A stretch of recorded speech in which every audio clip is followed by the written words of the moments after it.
Hi, my name is Jamie Shenk, and I'm a second-year DPhil student in sociology and a Clarendon scholar based at Jesus College in Oxford.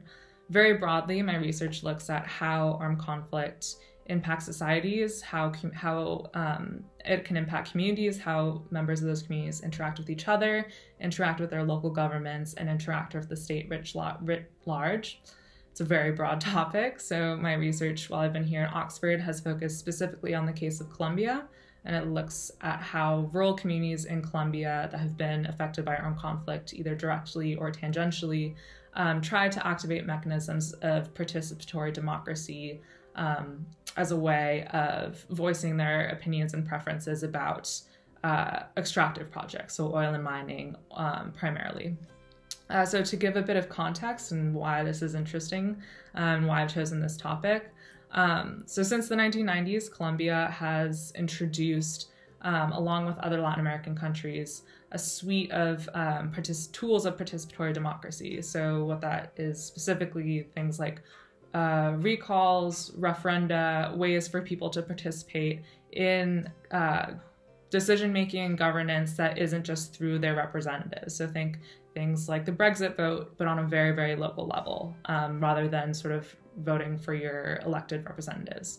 At the same time, the national Colombian government has really pushed the extractive industries and foreign investment in extractives as a way of building their economy. So Colombia is really rich in minerals, gold specifically, but also copper, coltan, and oil. And so the problem is that a lot of these projects have overlapped with lands that have been very affected by the armed conflict. In some way, and in some cases, those two sort of issues have been very intertwined, with companies wanting to take over land and displacing communities from them through violent means. And so after Colombia signed its peace accord in 2016, there's been this sort of discussion as to what happens with land, which was a central issue in the armed conflict. Who gets to make decisions about land? How do they make those decisions? And where does the extractive industry play into all of this as sort of a pillar of the economy, but also something that's has been seen by many victims as something extremely detrimental. So throughout sort of recent times, this sort of conflict around land and around extractives between communities and companies has been really contentious, sort of mirroring the violence or mirroring the contention of the armed conflict. So, for example, communities will block roads to prevent company vehicles or state vehicles from moving through as a way to try and stop projects from happening. And then in reply, the state will send police or military forces in to try and break up those demonstrations. An interesting change happened in 2013, starting with one municipality in Colombia. But communities started to look more towards these tools of participatory democracy, specifically referenda, as a way to legally try and stop these projects. So groups in those communities have tried to organize votes, a simple yes/no, to say, do you want extractive projects to go forward in this territory, yes or no? And the results of those votes, per the Constitution, are legally binding. So this is a really interesting switch between sort of contention and violence to using the state and using state mechanisms to try and get their voices to be heard. And this is pose a lot of interesting questions for me, sort of why does this happen? Where does this happen? How do communities do this? What does that do to their communities when they try and have that happen? It's a process that requires a massive amount of coordination and a massive amount of impetus for a small community, and these are typically rural farming communities, to try and confront a national state.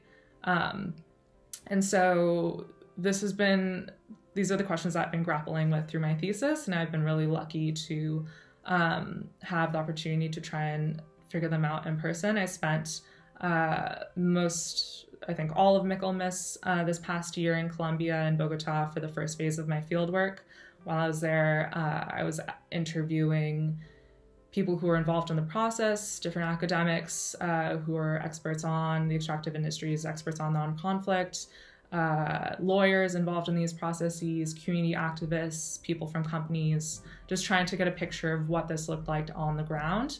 And then at the same time, collecting data from news reports, government documents, any sort of sources I could find, really on to collect information on all of these cases. I found around 100 municipalities where this has happened in Colombia out of 1,000.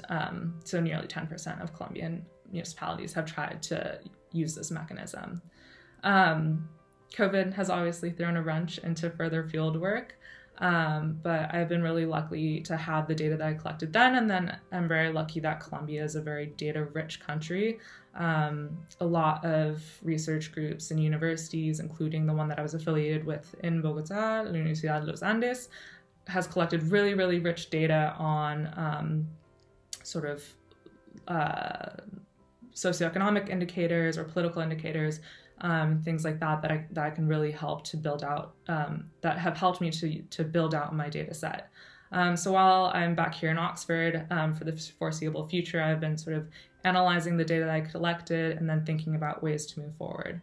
But through all this sort of craziness and uncertainty and travel to and from Colombia and whatnot, I've just been really, really grateful to be at Jesus and to have the support from Jesus. I did my master's and I was in Jesus when I was in my master's, so being able to come back to do my DPhils felt like coming home, and especially for a project that requires so much financing through all this travel. I've been really, really lucky and really grateful to be supported financially through Jesus.